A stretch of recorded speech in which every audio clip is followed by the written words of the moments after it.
Vegan chocolate croissant, anybody? So this is one of my vegan chocolate croissants that I make for my bakery, Curious Cat Bakery. If you're new around here, hi, I'm Natalia Lima, founder and owner of Curious Cat Bakery. And this is the place where I share my vegan baking tips, hacks, and recipes. So if you're into that, make sure you subscribe to the channel. Now, if you've been around here for a while, you know I sell these at the bakery. They're kind of my thing, what I'm known for. Another thing you might want to know if you're new around here is that the reason why I started baking in the first place and eventually opened my own bakery is because I could not find any vegan baked goods that tasted good. It was all dry cake, sad bread, like nothing that was really truly amazing. Definitely nothing that tasted like a real croissant. My whole thing is like, I want to bake things that taste just like the real deal.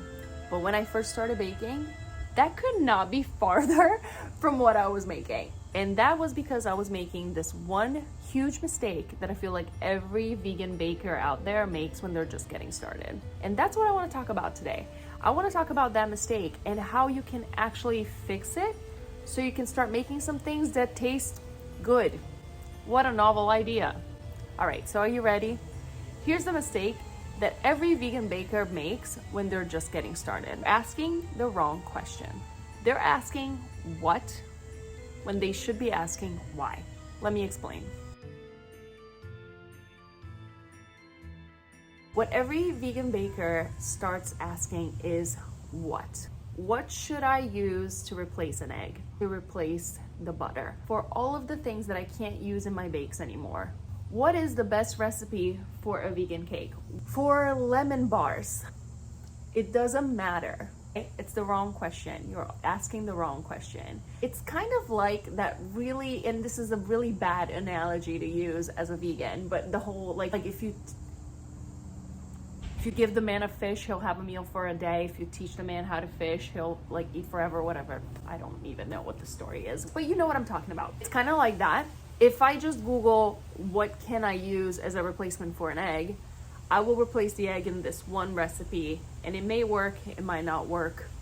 I have plenty of videos that you can check out on the channel. I'll put the links in the description below. That's going to fix your recipe for today. A better question to ask is why? Why do I have to replace the egg in this recipe? Why do I need to replace the butter in this recipe? Why is this cake recipe absolutely awful? Because once you start asking the whys of vegan baking, that's when a huge shift happens. And that's what happened to me. So at first I was just looking up recipes. That's the what. What is the best cake recipe? What is the best cookie recipe? And some of those recipes were winners, and I still keep them in my folder, for a rainy day. And then some of them were completely awful. It tasted horrible. I did not think anything else of it. I would make it, it would turn out awful, and they would just be like, wow, that was a terrible recipe. Put it away, throw it out, never look at that link ever again, unpin it from my Pinterest board. That is a mistake that so many vegan bakers do. Blame it on the recipe.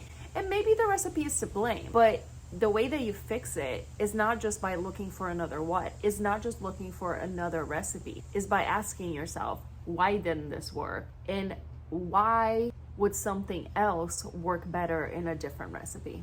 Once you start asking the whys, things are going to change. And that's what happened to me. Here are some of the why questions that you can ask next time you're trying to veganize a recipe. Number one, I've already said it. Why is this ingredient part of this recipe? Because it's adding fat? Is it because it's adding moisture? Is it because it's adding structure? Why is this ingredient a part of this recipe? Take a look at the whole thing, not just this one element of the recipe.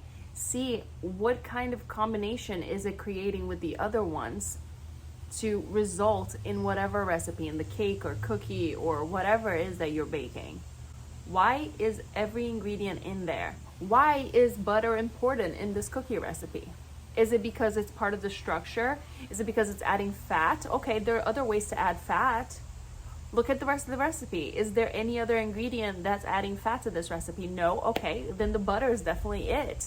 Every ingredient in a recipe has a purpose, because at the end of the day, baking is chemistry. So every element in there is fulfilling a purpose, and you need to figure out why is it in there in the first place, and then you can move on to the next part, which is, now how do I tweak this so that we have the same result but with different elements.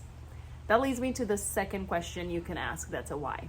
Why do I love this recipe? If you have a cake that you grew up eating and you just love, of course there's the element of nostalgia, you know, your grandmother used to make this cake, or it just tastes delicious, right? That's the first instinctual response. It just tastes good. That's why I love it. There's more to it though. Like, why does it taste delicious? Is it because it's super moist? Is it because it's super fluffy? Like, what is it about this recipe that you love it? Is it because it's like sweet but not too sweet? Is it because there's a combination of flavors? Is it because there's a combination of textures? There's some crunch to it. There's some softness to it. That's also going to play a role, because when you're replacing your ingredients, that's going to affect it. And that kind of hero element, you want to preserve that, whatever it is. So if you love a cake because it's super moist, well, that's going to be a priority in whatever you replace in there, that it needs to provide a lot of moisture, because that's what makes this cake amazing. If what makes this recipe amazing is that it has a certain texture, if it's a cookie and you love that it's crispy, well, guess what? You cannot replace the sugar for maple syrup, for example, because that's really going to impact your texture there. Now it's not going to be such a crunchy cookie, most likely. It's probably going to get soft because now you're using a different kind of sweetener. Make sure you know why you love a recipe so that you can pinpoint what is special about this recipe that you want to preserve when you're replacing your ingredients. And now this goes hand in hand with the last question. That is, once you make your replacements and you have a final bake and you taste it and it didn't come out so well, kind of a fail. Now ask yourself, why isn't this working? What is it about this result that didn't work out? Is it the taste? Is it the texture? What is missing here? Why doesn't it feel the same as the original? And don't just say because it doesn't have any eggs. Okay, but let's talk about results here. Is the taste kind of weird? Is the texture kind of gummy? Like, try to be descriptive and really use adjectives that are not it tastes good and it tastes bad. It's just kind of wrong. Like, that's not really helping anybody. So you have to kind of do a post-mortem after your failed bake and really ask yourself, why didn't this work? And then once you figure out that first step, which is, okay, texture's kind of off. No, it was supposed to be a really fluffy, tall cake. It's kind of flat. All right, let's ask why again. Why didn't that work? Okay, this is what I replaced. It obviously didn't work well. I didn't have the chemistry that I needed. And now you go back to square one. Why was this in the recipe to begin with? Let's try again. And then you keep adapting until you find a winning recipe. And the reason why, and also, sidebar, can somebody count how many times I've said why in this video and tell me in the comments below? But the thing is, the reason why most people don't ask these questions is because it's a lot harder. It takes a lot more work for you to actually analyze a recipe. It's a lot easier to just go like, what is the best cookie recipe? Google it, pull the first result that shows up. It's probably not gonna work out, spoiler alert. And I hate to say this to you, I really wish I could just give you a magic formula that said, do this and all your bakes are gonna come out perfect the first time around. I wish I could tell you this. Believe me, I would be so rich if I could figure that out. However, it's not that easy. It just isn't, and it takes trial and error, and that's what baking is. And you just have to make it fun. And I have other videos here on the channel that break down how you can make this learning process fun and not just this horrible, like, I feel like a failure moment. I will definitely put the link in the description below because I have some videos on that, because mindset is a huge part of this process.